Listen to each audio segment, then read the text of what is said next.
Okay, I thought I'd do another example really similar to the first one, um, except this time I'm going to use conservation of energy, where the energy is coming from a spring. And we're going to ask the question, how far up is this block going to go up the hill? So, like last time, um, the block has a mass m equal, what did I say last time? I said 2 kilograms. Okay, so mass of 2 kilograms. And like last time, I need to define a starting place. So I'm going to use the center of the block as my, my reference point. And so starting like this. And the question is going to be, how high does it get? So y final equals what? Once again, we know that it's going to stop here. We know that v final is going to be 0 here. And we're going to say uh, at the very beginning, we're just holding this block and we've pulled it down against the spring. The spring wants to push it away, but we're holding it. So we have here v initial equals 0. All right, now there's energy in this system because the spring is all tight. And when the spring, when I let go, the spring pushes this thing up the hill until it gets to the relaxed position of the spring.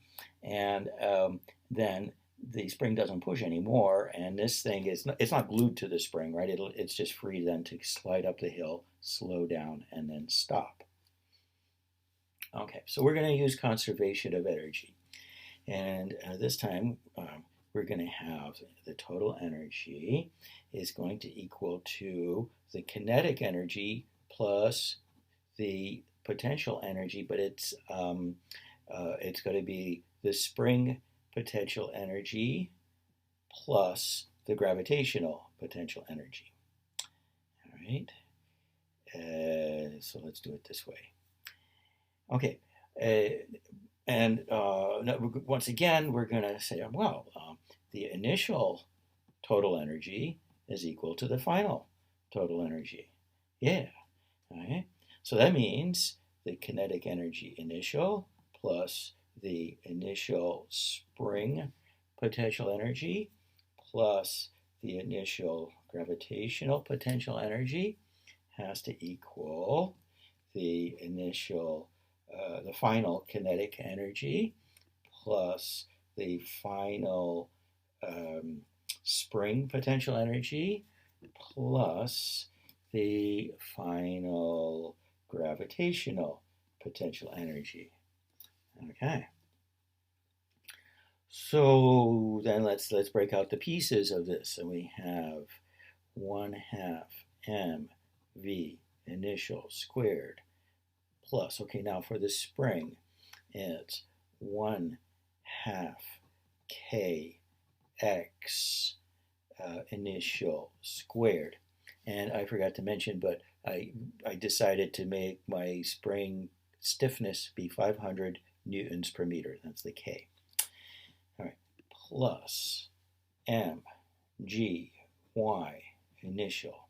All of that equals 1/2 mv final squared plus 1/2 kx final squared plus mg y final. I'm almost running out of space here.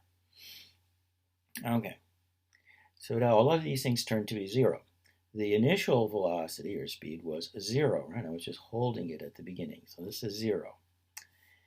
This is not 0 because at the beginning I was holding this thing back, and I said I was holding it back, or maybe I didn't say it, but I wanted to say it. I'm holding it back and squeezing the spring 0.2 meters. The negative sign is to indicate that I'm going down this way. So that's not 0. And then the initial height by drawing this reference line, I'm saying, by drawing this reference line, I'm saying that y initial is 0. Okay, so this is going to be 0 here. 0. Okay, that's 0. It comes to a stop at the top, right? So here the final velocity is 0. So this is going to be 0. And the final x, once the block leaves the spring is just going to be relaxed. So its x, its stretch is 0 stretch or 0 compression. So this is 0. And so I've got this, and y final is what we're after. Okay, so now we have 1/2 kx initial squared equals mgy final. Looks like the m is going to matter this time. It's a little different from the previous problem where the mass didn't matter. Okay, solve for y final. So we got y final equals 1/2 kx initial squared over mg. All right, and so I'm going to do it. I've got 1/2. My k was 500 newtons per meter. My x initial, going back up here, was negative 0.2 meters, negative 0.2 meters squared. So the fact that I'm squaring means that the negative sign really doesn't matter. Okay, that's squared. All of this over the mass, which the mass was 2 kilograms. So I've got 2 kilograms here. And g is 9.8. Now, let's see. I could use meters per second squared, but I suspect that if I used newtons per kilogram, which is basically the same thing, things are going to be simpler.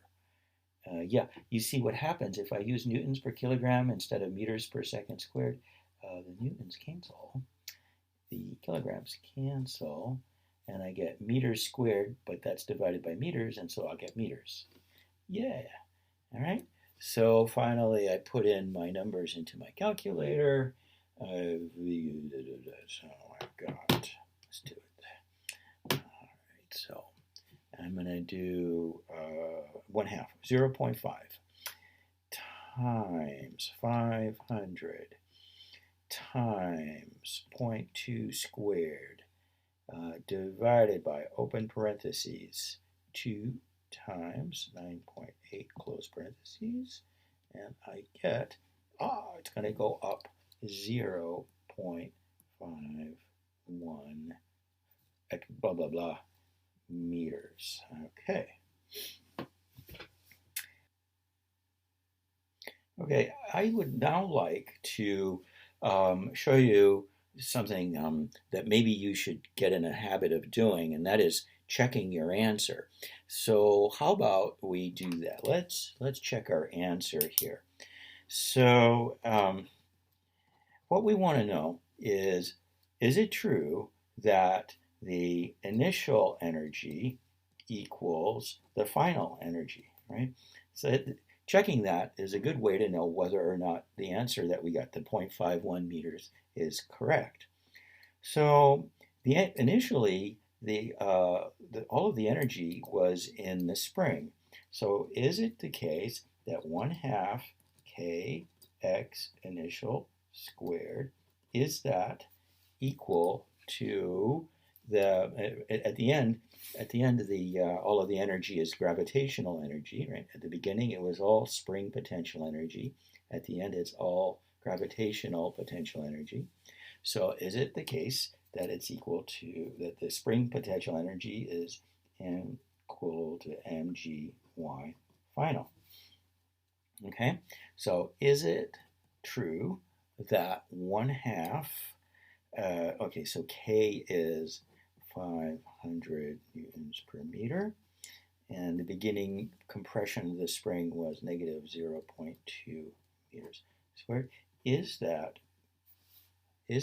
equal to the mass, which was 2 kilograms, times g, which is 9.8 newtons per kilogram, times the final height, which was our answer, 0.51 meters.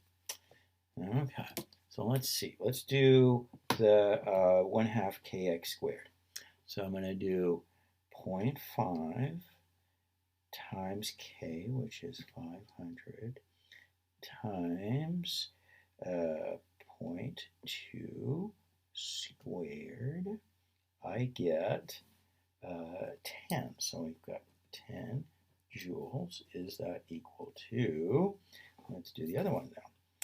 We've got 2 kilograms. So I'm going to do 2 times 9.8 times 0.51. Oops. 51. And here we get 9.996. I did round my answer a little bit. So anyway, yeah, if I round this, it'll definitely round to 10. And so the answer is yes. Okay. So, yeah, you want to get in the habit, the good habit of checking your work, so that you can catch your mistakes. Okay, thank you for listening. Bye-bye.